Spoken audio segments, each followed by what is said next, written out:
प्रारम्भिक साधकहरूको लागि लामो ध्यान भनेको 2 घण्टाको एउटै बसाइमा 2 घण्टासम्म समय ध्यानमा बिताउन सक्नु एक किसिमबाट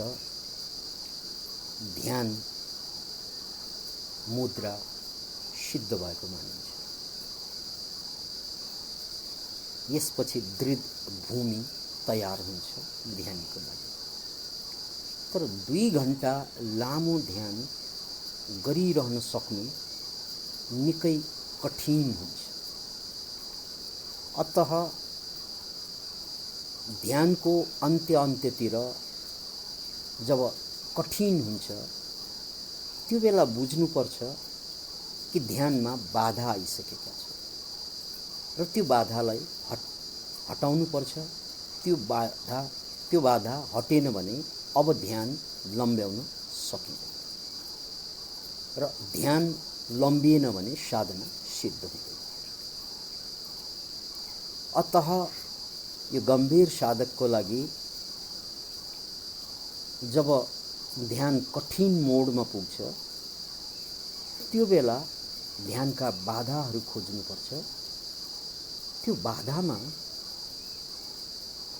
धेरै किसिमका बाधाहरू छन्। केही किसिमका बाधाको व्याख्या हामीले गरिसकेका छौँ।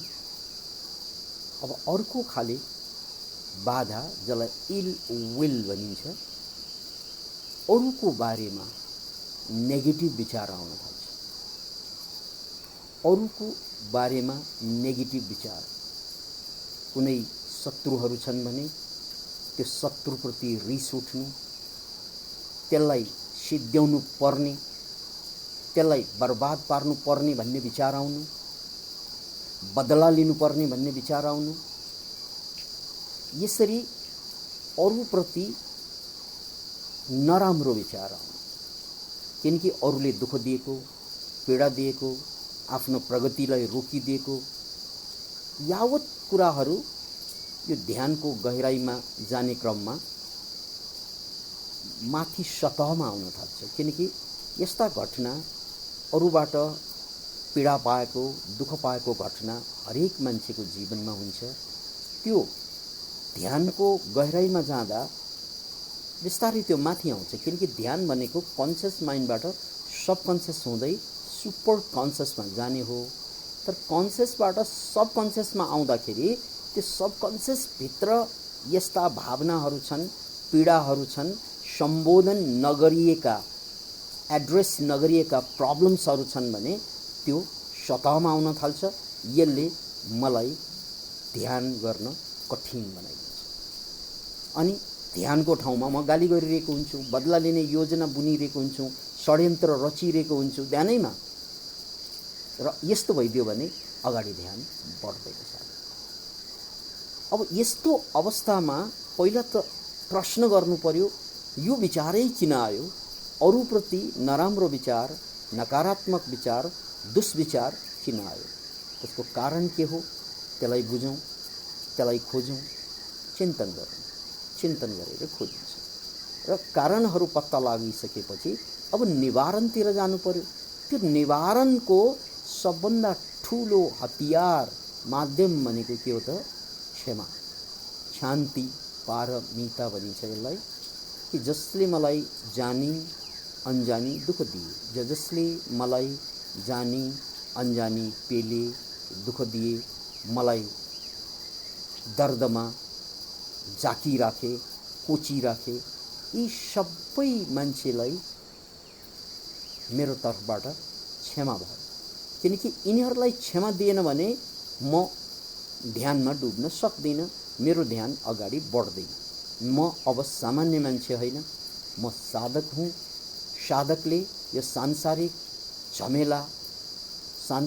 झमेलामा जेल्नु हुँदैन। त्यहाँ जेलियो भने मेरो अन्तर यात्रा रोकिन्छ। मेरो लक्ष्य ज्ञान हो, मेरो लक्ष्य मुक्ति हो, मेरो लक्ष्य शान्ति हो। र यो शान्ति, मुक्ति, ज्ञानसम्म पुग्नको लागि यो जन्जालबाट मुक्त हुनुपर्छ। किनकि म अब साधक भइसकेको छु। यो स्मरण गरौँ। र त्यसपछि जसको याद आइरहेको छ, जसमाथि गाली बर्सिरहेको छ मनमा, उनीहरूलाई क्षमा दिनु। क्षमा क्षमा, जानी अनजानी तिमीहरूले ममाथि गरेको अन्याय अथवा दुःख अथवा तिमीहरूले ममाथि धेरै समस्या तेर्छाएका छौ, त्यो सबैको लागि क्षमा, किनकि तिमीहरू अनजान हौ। तिमीहरूलाई ज्ञानको बारेमा, मुक्तिको बारेमा, ध्यानको बारेमा थाहा छैन। तिमीहरू सामान्य मान्छे हौ। म अब साधक भइसकेँ, त्यसकारण मैले तिमीहरूलाई क्षमा दिन्छु। नम्बर 2, मैले क्षमा दिएर मात्र पुग्दैन, अब उनीहरूले पनि मलाई क्षमा दिएको अनुभूति गर्नुपर्छ। उनीहरूबाट पनि, किनकि मबाट पनि जानी अनजानी उनीहरूलाई दुःख पुर्याएको छु, उनीहरूलाई गाली गरेको होला, उनीहरूको काममा भाँजो हालेको होला, उनीहरूलाई उडाएको होला। मैले पनि जानी अनजानी उनीहरूलाई दुःख दिएको छु हो, त्यसको लागि म क्षमा प्रार्थी छु। मनमा नै उनीहरूलाई सम्झेर क्षमा माग्ने। यसरी हामी यो इल विल, यो हाम्रो दुष्विचारबाट बाहिर आउँछौँ। यो सम्बोधन गर्न साथ अब यी कुराले तपाईलाई डिस्टर्ब गर्दैन ध्यानमा। यदि गरिहाल्यो भने फेरि पनि यही कुरा दोहोर्याउने, कारण खोज्ने, क्षमा दिने, क्षमा लिने। यो एक प्रकारको बाधा, इल विलको बाधा हामीले हटायौँ। अब ध्यानको अर्को बाधा पनि छ। त्यो बाधा के हो भने कहिलेकाहीँ ध्यान बस्दा निद्रा लाग्छ, यानी तामसिक प्रवृत्ति सुरु हुन्छ। अल्छी लागेर आउँछ, ढाड पनि सिधा पार्न सक्दैन, अनि ध्यानै पनि लाग्दैन, अल्छी झुम्म परे जस्तो, आज नगरौँ जस्तो। अब लामो ध्यान गर्ने त कता कता सुरुमै गाह्रो परिसकेको पनि हुनसक्छ, अथवा बिचमा आएर मन भट्किरहेको कारणले गर्दा ध्यानै लागेन, झुम्म परिरहेको छ, गाह्रो भइरहेको छ। यस्तो अनुभूति बेला बखत हुन्छ। याद राख्नुहोस्, यसलाई इङ्ग्लिसमा इनर्सिया भनेर सम्झौँ। यानी अल्छीपन, यो तामसीपन यो प्रकट हुन्छ बेला बखत। त्यसो भयो भने यसको निवारण के त भने सोध्ने, मनमा नै आफैसँग कारण खोज्ने। मलाई यो झपझप निद्रा किन लाग्यो, आज म अल्छी किन भएँ, किनकि हिजो अस्ति भएको थिएन, हिजो अस्तिको तुलनामा आज त बढी नै मलाई ध्यानप्रति मन लागिरहेको छैन। यसरी प्रश्न गर्न साथ, कारण खोज्न साथ एउटा कारण के हुनसक्छ, त्यो जवाफ मनैबाट आउँछ। हिजो राति मैले सुतेको निद्रा कम भयो या निद्रामा डिस्टर्ब भयो, जति निद्रा चाहिने हो त्यति पुगेन, त्यसकारण त्यो नपुगेको निद्रा अहिले ध्यानमा भरपाई गर्न खोजेको छ, त्यसलाई क्षतिपूर्तिको रूपमा मैले सुत्नु परिरहेको छ। यसरी बुझेपछि भोलिबाट म ठिक टाइममा सुत्नु पर्दो रहेछ, ठिक टाइममा उठ्नु पर्दो रहेछ, नत्र म साधक हुँ, म सामान्य मान्छे हुनेछु, फेरि सामान्य जस्तै हुनेछु, किनकि मेरो अन्तर्यात्रा रोकिन्छ। त्यसकारण मैले समयमा सुत्ने, 9 देखि 10 को सेरोफेरोमा, 4 देखि 5 को सेरोफेरोमा उठ्ने यदि बानी बसाल्यौँ भने म डेफिनेटली नै यो ध्यानको, इनर्सियाको या तामसीपनको बाधाबाट मुक्त हुन्छु। कहिलेकाहीँ राति निद्रा खुलिदिन्छ। त्यस्तो भइदियो भने यो निद्रा कति मान्छेलाई लामो समय लाग्छ सुत्नको लागि। त्यस्तो भइदियो भने त्यो राति नै मैले ध्यान गरिदिनुपर्छ। यदि ध्यान गरिदिएँ भने मलाई त्यो निद्रा नलागेको भरपाई हुन्छ त्यहाँ, किनकि ध्यान भन्नु र निद्रा भन्नु धेरै हदमा सिमिल्यारिटी हुन्छ। बीटा लेभलबाट अल्फा, थीटा, डेल्टा, गामा यसरी यात्रा हुनु नै हो। यो यात्रा निद्रामा पनि हुन्छ, यो यात्रा ध्यानमा पनि हुन्छ। त्यसकारण यदि राति बिम्झेँ भने, मैले बिम्झेर बसेँ भने भोलि मलाई निद्रा पुग्दैन, अनि निद्रा पुगेन भने ध्यान लाग्न गाह्रो हुन्छ। त्यसकारण मैले गर्नै पर्ने कुरा के त, हुनाले खुर्क उठ्ने, बस्ने र ध्यान थाल्ने, अनि निद्रा लागेपछि बल्ल गएर सुत्ने। लागेन भने ठिकै छ, बिहान उठेर नुहाइधुवाइ गरेर फेरि ध्यान सुरु गर्न सकिन्छ। मलाई निद्राले ध्यान भङ्ग गर्दैन। अब मैले ध्यानबाट अनिद्राको भरपाई गर्छु। यसरी कहिलेकाहीँ बेलुकातिर खास ध्यान गर्दा या कहिलेकाहीँ बिहानै ध्यान गर्दा अन्य काम गरेर थकित भएको अवस्थामा ध्यान गऱ्यो भने पनि अनि ध्यान लाग्दैन। यसरी ध्यान गर्न अगाडि थकित हुने काम गर्नु हुँदैन भनेर मैले पाठ सिक्नुपर्छ र ध्यानलाई अरू काम गर्न अगाडि बिहानै गर्दा राम्रो हुनुको कारण त्यो हो। यसरी मलाई अल्छी लाग्नु या निद्रा जस्तो लाग्नुको कारण मलाई थाहा हुन्छ हिजो मैले के गरेँ, योभन्दा अगाडि मैले के गरेँ, त्यसको परिणामस्वरूप मलाई निद्रा लागिरहेछ, ध्यान लागिरहेछ छैन भने त्यो कारणलाई मैले हटाउनुपर्छ। अब यस्तै ध्यानको बाधा अर्को पनि छ। त्यो बाधा कहिलेकाहीँ ध्यान लामो बसिसकेपछि अटोमेटिकल्ली मन धेरै चञ्चल भइदिन सक्छ अथवा सुरुमै पनि मन चञ्चल भइदिन सक्छ। यो मन चञ्चल साह्रै मन चञ्चल भयो भने ध्यान लाग्दैन। ध्यान नलागेपछि ध्यानबाट उठौँ जस्तो हुन्छ। यस्तो अवस्थामा पनि प्रश्नै गर्ने हो, कारणै खोज्ने हो कि यो मन चञ्चल आज अरू बेलाभन्दा बढी किन भयो, अनि पत्ता लाग्छ।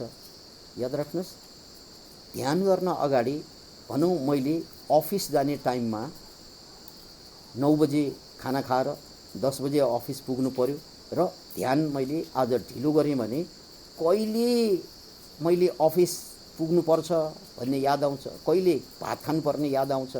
अब त्यतिन्जेलसम्म मेरो मन भट्किसकेको हुन्छ, कहिले भातमा कहिले अफिसमा, अनि ढिलो पुग्यो भने हाकिमले गाली गर्नेमा। यसरी त्यो ध्यान गर्न अगाडि मैले जुन काम अलिअलि बिगारेको हुन्छु त्यसमा ध्यान गइरहेको हुन्छु। किनकि जहिले पनि समयमा ध्यान गर्ने, तर आज अलि ढिलो ध्यान गरेँ अनि समयमा खाना खानु पर्यो, समयमा बाहिर निस्कनु पर्यो, अथवा आज मलाई कुनै मान्छेले टाइम दिएको छ, अब त्यो मान्छे आउँदैछ भन्ने याद आइरह्यो भने पनि ध्यान भङ्ग भइरहन्छ, मन चञ्चल भइदिन्छ। त्यसकारण ध्यान गर्न अगाडि मन चञ्चल हुनुको जुन कारणहरू छन् त्यो कारणलाई सम्बोधन गर्नुपर्छ, टाइम मिलाउनुपर्छ, गर्नुपर्ने काम सक्याउनुपर्छ, भात बसालेर अथवा कुनै काम बाँकी राखेर कुनै काम पुरा गर्न अगाडि त्यो टाइममा पुरा गर्नुपर्ने काम नसिद्ध्याइकन मैले ध्यानमा बसेँ भने त्यो बेला बढी मन चञ्चल हुन्छ। अथवा ध्यान गर्न अगाडि कसैसँग झगडा पर्यो, उल्झन पर्यो, कसैले पैसा दिन आउँछु भन्यो, यस्ता थुप्रै कारण भइदियो भने पनि मन त्यहीँ गइरहन सक्छ।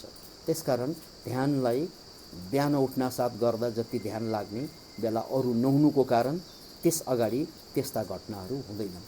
अब बेलुका ध्यान गर्नुपर्दा यी सबै कुरालाई याद राख्नुपर्छ, अन्यथा मन चञ्चल भइरहन्छ।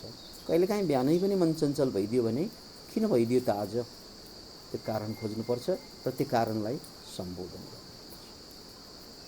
त्यस्तै ध्यानको अर्को पनि बाधा छ। त्यो बाधा भनेको शङ्का उत्पत्ति हो। कहिलेकाहीँ ध्यान गरिरहेका हुन्छौँ हामीहरू, अनि मलाई ध्यान लाग्यो कि लागेन शङ्का उत्पत्ति हुन्छ। हौ आज बस्नु त बस्यो, यो ध्यान हो कि के हो, यो ध्यानै लागेको कि होइन कि त्यत्तिकै मैले टाइम वेस्ट गरेँ कि, यो शङ्का उत्पत्ति हुन्छ कसैलाई। कसैलाई चाहिँ ध्यान गर्दा गर्दा जिउ फुलिएर आए जस्तो फिलिङ हुन्छ, अनि शङ्का लाग्छ कहीँ ब्याड भाइब्रेसनले एट्याक गरेँ कि, कहीँ मैले गलत पो गरेँ कि। कतिको आफसे आफ श्वास बढ्न थाल्छ ध्यान गर्दा गर्दा, अनि डर लाग्न थाल्छ, कतिलाई त्यतिकै डर लाग्छ। यसरी डर लाग्नु, कतिको बाउडिँदै जानु, कति मान्छे ढल्ला जस्तो हुनु, यसरी थुप्रै किसिमका शरीरमा अनुभूति आइदिँदा पनि, जो कहिल्यै नभएका अनुभूति कम्पनै पनि आइदिँदा पनि अनि शङ्का उत्पत्ति हुन्छ, यो गलत भयो कि ठिक भयो कि, गलत भयो कि ठिक भयो कि। अब ठिकै भएको भए त राम्रै हुन्छ, तर गलतै भइदियो भन्ने मेरो मनले बुझ्यो भने मलाई गलत होला कि भन्ने विचार आयो भने चाहिँ डर लाग्छ। त्यो डर लागेपछि मेरो ध्यान समाप्त हुन्छ अनि म ध्यान लामो समयसम्म गर्न सक्दिनँ। त्यस्तो अवस्थामा पनि मैले ध्यानलाई निरन्तरता दिनको लागि गर्न सकिने कुरा के हो त भने सम्बोधन गर्नु। जस्तै मलाई ध्यान लागेकै हो कि होइन शङ्का लाग्यो, यो शङ्का लाग्न साथ मैले बुझ्नु पर्यो ध्यान भनेको के हो। ध्यान भनेको मन शून्यतामा जानु भन्ने हाम्रो बुझाइ हुन्छ भने यो ध्यानको उपल्लो अवस्था हो। पहिलो लेभलमा त्यस्तो हुँदैन। पहिलो लेभलमा ध्यान हुने भनेको ध्यानको लक्षणै के त शरीरमा एक किसिमको मादकता छाउँछ, जसको कारणले गर्दा चल्नै मन लाग्दैन, चलाउनै मन लाग्दैन। शरीर एक किसिमबाट सिमेन्टेड भयो जस्तो, त्यो त्यत्तिकै चलाउन मनै लाग्दैन। अनि दोस्रो कुरा, मनमा एक किसिमको शान्ति आइरहेको हुन्छ, आनन्द आइरहेको हुन्छ, एकाग्र बेला बेला भइरहेको हुन्छ, जसले मादकता तनमा पनि र मनमा पनि फिल भइरहेको हुन्छ। हो, यसरी मलाई आनन्द आइरहेको छ, शरीर हल्का पनि फिलिङ भइरहेको छ भने यो मलाई ध्यानै लागिरहेको हो भनेर बुझ्नुपर्छ। याद राख्नुहोस्। र कति मान्छेलाई कम्पन उठ्छ, त्यो कम्पन उठ्दाखेरि डर लाग्छ, यसले केही पो गर्ने हो कि होइन, यसले केही पनि गर्दैन, यो ऊर्जा उठेको हो, यो एनर्जी तलबाट माथितिर पास भएको हो। यो एनर्जी पास हुँदाखेरि यो कम्पन आउनु स्वाभाविक हो। मैले त्यो कम्पनलाई पनि साक्षी भएर हेर्ने हो। यो कम्पन पनि बुझ्नुपर्ने के त संसारमा सबै कुरा अनित्य छ, सबै कुरा चेन्जमा छ। यो कम्पन अघि थिएन, अब आयो, अब यो आउँदा आउँदै एउटा बिन्दुमा जान्छ। त्यस्तै बाउडिनु पनि त्यही हुन्छ। त्यस्तै अन्य किसिमका शरीर फुलेर आ जस्तो हुनु पनि त्यही हुन्छ। यो फुल्दै जान्छ, हेर्दै जाने र एउटा बिन्दुसम्म पुग्छ र त्यसपछि त्यो आफै झर्दै जान्छ। तपाईले त्यसलाई दखल दिने होइन, हेर्ने मात्रै हो। मात्र तपाईलाई ध्यान लागेको हो होइन भन्ने शङ्का उठिरहँदा ध्यानको लक्षणलाई बुझ्ने, यो आनन्ददायी हुन्छ र शरीरमा एक किसिमको आनन्द आएको कारणले, मादकता छाएको कारणले गर्दा मलाई अब चल्नै मन पर्दैन। र यसरी मलाई ध्यान लागेको हो भन्ने तपाईँ कन्फिडेन्ट हुनासाथ अब तपाईँको ध्यान भङ्ग हुँदैन र कम्पन आए पनि, या कसैलाई हाँसो छुट्छ, या कसैलाई आँखाबाट बरबर आँसु आइदिन्छ, यो सबै कुरा क्षणिक हो। यो आउँदै गर्छ, यो सेन्सेसन हो, यो सबकन्सियस माइन्ड माथि आएको छ, यसले प्रकट भएको छ, यो जान्छ। यसरी हेर्दै जान सक्यौँ भने अनि डर लाग्दैन। अनि यो ध्यान लामो हुँदै हुँदै तपाईँ आसन सिद्धि, ध्यान सिद्धितिर जानुहुनेछ। र यो ध्यान सिद्ध हुँदै गएपछि अब ध्यानको पहिलो लेभलबाट तपाईँ अर्को लेभलमा जानको लागि भूमिका तयार हुन्छ। र ध्यानको अर्को लेभलमा गइसकेपछि जिन्दगी पनि अर्कै हुन थाल्छ।